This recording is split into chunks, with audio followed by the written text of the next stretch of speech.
Welcome to Ashwini ಕನಸು blog. ಎಲ್ಲ ಹೇಗಿದ್ದೀರಾ? ಚೆನ್ನಾಗಿದ್ದೀರಾ ಅಂತ ಭಾವಿಸ್ತಾ ಇವತ್ತಿನ ವೀಡಿಯೋನ ಸ್ಟಾರ್ಟ್ ಮಾಡ್ತಾ ಇದ್ದೀನಿ. ಫ್ರೆಂಡ್ಸ್, ಇವತ್ತಿನ ವೀಡಿಯೋದಲ್ಲಿ ಬಂದು ಏನು ವಿಷಯ ಅಂದರೆ, ಫ್ರೆಂಡ್ಸ್, ನಮ್ಮ ಜೀವನದಲ್ಲಿ ಹೆಣ್ಣಾಗಲಿ ಗಂಡಾಗಲಿ ಯಾರಾದ್ರೂ ನೀವು ಕ್ಷಮಿಸ್ಕೊಂಡು ಹೋಗ್ತಾ ಇದ್ದೀರಾ ಅವ್ರನ್ನ ಅಂತಂದರೆ, ಅವರು ತಪ್ಪು ಮೇಲೆ ತಪ್ಪು ಮಾಡ್ತಾನೆ ಇರ್ತಾರೆ.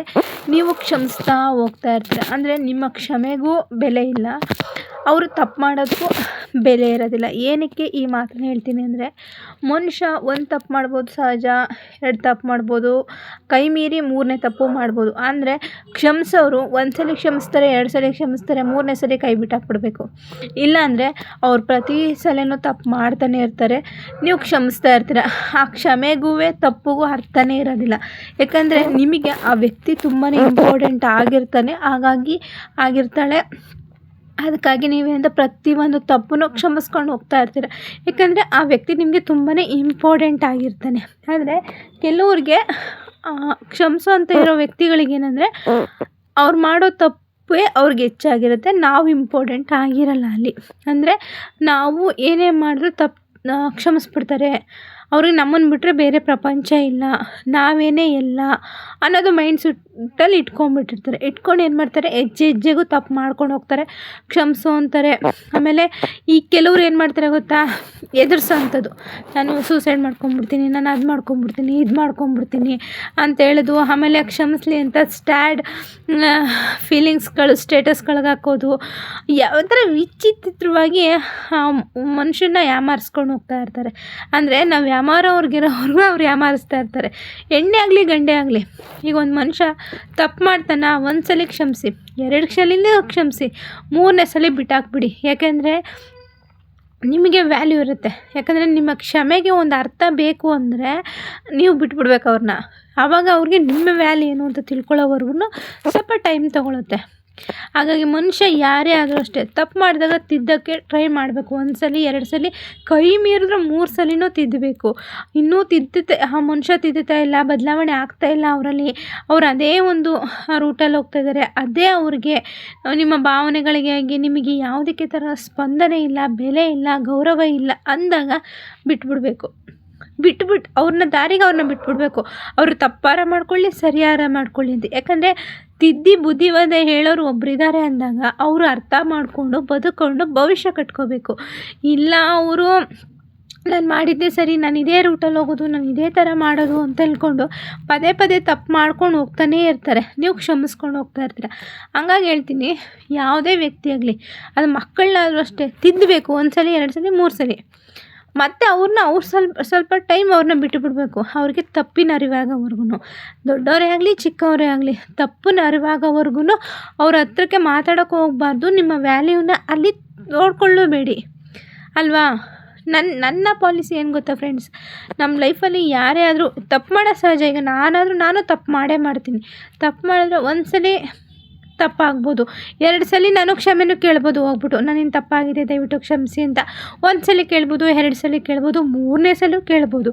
ಪುನಃ ನಾನು ತಿದ್ಕೊಳ್ಳಲ್ಲ ಅಂದಮೇಲೆ ನನ್ನನ್ನು ನಾನೇ ಕಲಿಯೋಕ್ಕೆ ನಾನು ಅಭ್ಯಾಸ ಅಯ್ಯೋ ನಾನು ತಪ್ಪು ಮಾಡ್ತಾ ಇರ್ತೀನಿ ಅಂತ. ನೋಡಿ ಫ್ರೆಂಡ್ಸ್, ಗೊತ್ತಿದ್ದು ತಪ್ಪು ಮಾಡೋರಿಗೆ ಕ್ಷಮೆ ಅನ್ನೋದಿಲ್ಲ, ಗೊತ್ತಿಲ್ಲದೆ ತಪ್ಪು ಮಾಡೋರಿಗೆ ಕ್ಷಮಿಸಿ. ಅದಕ್ಕೊಂದು ಅರ್ಥ ಇರುತ್ತೆ. ಯಾಕೆಂದರೆ ಅವ್ರು ಗೊತ್ತಿಲ್ಲಂತೆ ಮಾತಿನ ಬರದಲ್ಲೇನೋ ಅಂದರು, ಗೊತ್ತಿಲ್ಲದೆ ತಪ್ಪು ಮಾಡಿದ್ರು, ಅನಿರೀಕ್ಷಿತವಾಗಿ ತಪ್ಪು ಮಾಡಿದ್ರು, ಆವಾಗ ಕ್ಷಮಿಸಿ. ಅದಕ್ಕೊಂದು ಅರ್ಥ ಇರುತ್ತೆ. ಈ ಬೇಕು ಅಂತಲೇ ತಪ್ಪು ಮಾಡಿಕೊಂಡು ನಿಮ್ಮ ಒಂದು ಮಾತಿಗೆ ಒಂದು ಗೌರವ ಇಲ್ಲ, ನಿಮ್ಮ ತನಕ್ಕೊಂದು ಗೌರವ ಇಲ್ಲ ಅಂದಾಗ ಆ ಕ್ಷಮೆಗೆ ಅರ್ಥ ಇರಲ್ಲ. ನಿಜ ಅಲ್ವಾ? ಯಾಕಂದರೆ ನಾನು ತುಂಬ ಜನ ನೋಡಿದ್ದೀನಿ, ಹೆಣ್ಮಕ್ಳಲ್ಲಿ ಗಂಡು ಮಕ್ಕಳಾಗಲಿ ತಪ್ಪು ಮಾಡ್ತಾರೆ, ಕ್ಷಮಿಸ್ತಾರೆ, ಅಯ್ಯೋ ಬಿಡು ಕ್ಷಮಿಸ್ತಾಳಲ್ಲ ಅಂತ ದುರಹಂಕಾರ ಅದನ್ನು ತುಂಬ್ಕೊಂಡ್ಬಿಟ್ಟಿರ್ತಾರೆ. ನಾನು ಏನೇ ಮಾಡಿದ್ರೂ ಒಂದು 2 ತೊಟ್ಟು ಕಣ್ಣೀರು ಹಾಕಿದ ತಕ್ಷಣ, ಆಮೇಲೆ ಒಂದು ಸ್ಟೇಟಸ್ ಹಾಕಿದ ತಕ್ಷಣ, ಸ್ವಲ್ಪ ಎದುರಿಸಿದ ತಕ್ಷಣ, ಏನೋ ಇನ್ನೊಂದು ಮಾಡಿದ ತಕ್ಷಣ ನಮ್ಮನ್ನು ಕ್ಷಮಿಸ್ಬಿಡ್ತಾರೆ ಅನ್ನೋದು ಮೈಂಡ್ ಸೆಟ್ಟಿಗೆ ತಿಳ್ಕೊತಾರೆ. ಆವಾಗ ಅವರು ತಪ್ಪು ಮಾಡ್ತಾರೆ, ಬುದ್ಧಿ ತಿಳ್ಕೊಳ್ಳಲ್ಲ. ಬುದ್ಧಿ ತಿಳಿದಂತೆ ಅವರು ತಪ್ಪು ಮೇಲೆ ತಪ್ಪು ಮಾಡಿಕೊಂಡು ನಾಳೆ ದಿನ ಇನ್ನೇನೇನೋ ಆಗೋಗ್ತಾರೆ. ನಿಮ್ಮ ಮಾತಿಗೆ ಬೆಲೆ ಗೌರವ ಅಂತ ಕೊಡೋಂಥ ವ್ಯಕ್ತಿಗಳಿಗೆ ನೀವು ಕೊಡಿ. ಯಾಕಂದರೆ ನಿಮ್ಮ ಮಾತಲ್ಲಿ ಒಂದು ತೂಕ ಇರುತ್ತೆ, ಅವರು ಕ್ಷಮಿಸೋಕ್ಕೂ ಒಂದು ತೂಕ ಇರಬೇಕು. ಯಾಕಂದರೆ ಬದಲಾವಣೆ ಅವರು ಬದಲಾವಣೆ ಮಾಡ್ಕೋತಾರೆ. ನೆಕ್ಸ್ಟ್ ಟೈಮ್ ಈ ತಪ್ಪು ಮಾಡಲ್ಲ, ಬದಲಾವಣೆ ಮಾಡಿಕೊಂಡು ಮುಂದಿನ ಒಂದು ದಾರಿಗೆ ಹೆಜ್ಜೆಗೆ ಒಂದು ದಾರಿ ಆಗುತ್ತೆ ಅಂತ. ಅವ್ರು ಅದನ್ನು 1 ಸಲ 2 ಸಲ 3 ಸಲ ಕ್ಷಮಿಸಿದ ತಕ್ಷಣವೇ ಅವ್ರು ಅರ್ಥ ಮಾಡ್ಕೋಬೇಕು, ನಾನು ಮಾಡ್ತಾ ಇರೋ ಕೆಲಸ ತಪ್ಪಿದೆ. ಅದು ಒಬ್ಬರ ಮನಸ್ಸಿಗೆ ಹರ್ಟ್ ಆಗುತ್ತೆ, ಒಬ್ರಿಗೆ ಮನಸ್ಸಿಗೆ ನೋವು ಆಗುತ್ತೆ. ನಮ್ಮಿಂದ ಒಬ್ರಿಗೆ ನೋವಾಗಬಾರ್ದು.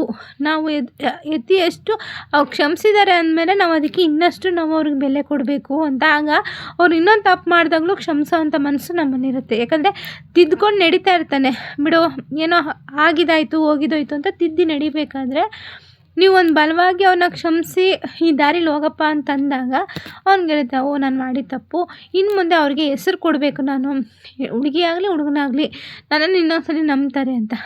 ಆದರೆ ನೀನು ಪದೇ ಪದೇ ಅದೇ ಕೆಲಸ ಮಾಡ್ಕೊಂಡ್ರೆ ಯಾರೂ ನಿನ್ನನ್ನು ನಂಬಾಗ ಅರ್ಹನೇನೂ ಇರಲ್ಲ, ಆ ಕ್ಷಮೆಗೂ ವ್ಯಾಲ್ಯೂ ಇರಲ್ಲ, ತಪ್ಪು ಮಾಡೋದಕ್ಕೂ ವ್ಯಾಲ್ಯೂ ಇರಲ್ಲ. ನೀನು ಅದೇ ದಾರಿಲಿ ಹೋಗ್ತಾ ಇರ್ತೀಯ, ಯಾವುದೇ ಕ್ಷಣಕ್ಕೂ ನೀನು ಬದಲಾಗೋವಂಥ ವ್ಯಕ್ತಿ ಇಲ್ಲ. ಅಂಥ ವ್ಯಕ್ತಿ ನಿಮ್ಮ ಲೈಫಲ್ಲಿದ್ದರೆ ಆದಷ್ಟು ದೂರ ಮಾಡಿಬಿಡಿ. ಯಾಕಂದರೆ ನಿಮ್ಮ ಕ್ಷಮೆಗೆ ಅರ್ಹರಲ್ಲ ಅಂದಮೇಲೆ ಆ ವ್ಯಕ್ತಿಗಳು ನಿಮ್ಮ ಲೈಫಲ್ಲಿದ್ದು ವೇಸ್ಟು, ಏನಕ್ಕೂ ಪ್ರಯೋಜನ ಇಲ್ಲ. ನಿಮಗೆ 3 ಕಾಸದ ಮರ್ಯಾದೆ ಅಂತೂ ಒಟ್ಟು ಸಿಗಲ್ಲ. ಯಾಕಂದರೆ ಆ ಮರ್ಯಾದೆ ನಾವು ತೊಗೋಬೇಕು ಅಂದರೆ ಅವರು ಆ ಮರ್ಯಾದೆಗೆ ಯೋಗ್ಯರಾಗಿದ್ದರೆ ಮಾತ್ರ ಆ ಕ್ಷಮೆಗೆ ಒಂದು ಅರ್ಥ ಇರುತ್ತೆ.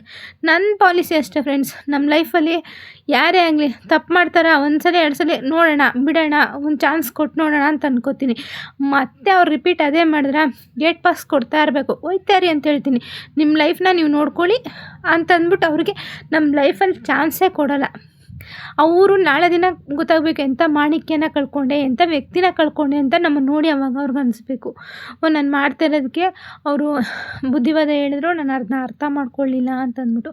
ಹಾಗಾಗಿ ಕ್ಷಮೆಗೆ ಅಂತ ಅದರದ್ದೇ ಆದಂಥ ಒಂದು ವ್ಯಾಲ್ಯೂ ಇದೆ, ಅದರದ್ದೇ ಆದಂಥ ಒಂದು ಬೆಲೆ ಇದೆ. ಅದನ್ನು ಕಳ್ಕೊಳ್ಳೋಕ್ಕಿಲ್ಲ ಅಂತ ಕಳ್ಕೊಂಡು ಕೆಲವ್ರು ಇರ್ತಾರೆ, ಕೆಲವರು 1 ಸಲ ಅರ್ಥ ಮಾಡ್ಕೊಂಡ್ಬಿಡ್ತಾರೆ, ಕೆಲವರು ಅಂತಷ್ಟೇ. ಅದಕ್ಕೆ ನಾನು ಹೇಳೋದು ಗೊತ್ತಾ, 1 ಸಲ ಕ್ಷಮಿಸಿ, 2ನೇ ಸಲ ಕ್ಷಮಿಸಿ, 3ನೇ ಸಲ ಬಿಟ್ಟಾಕ್ಬಿಡಿ. ಅವ್ರನ್ನ ಹತ್ರಕ್ಕೂ ತೊಗೋಬೇಡಿ ನೀವು. ಆವಾಗ ಅವ್ರಿಗೆ ಏನು ತಪ್ಪು ಮಾಡ್ತಾಯಿದ್ದೀನಿ ಅಂತ ಅವ್ರಿಗೆ ಅರಿವಾದಾಗಲೇ ಅವ್ರಿಗೆ ಏನು ಅಂತ ಗೊತ್ತಾಗೋದು. ಈ ವಿಡಿಯೋ ಇಷ್ಟ ಆದರೆ ಒಂದು ಲೈಕ್ ಮಾಡಿ, ಕಮೆಂಟ್ ಮಾಡಿ.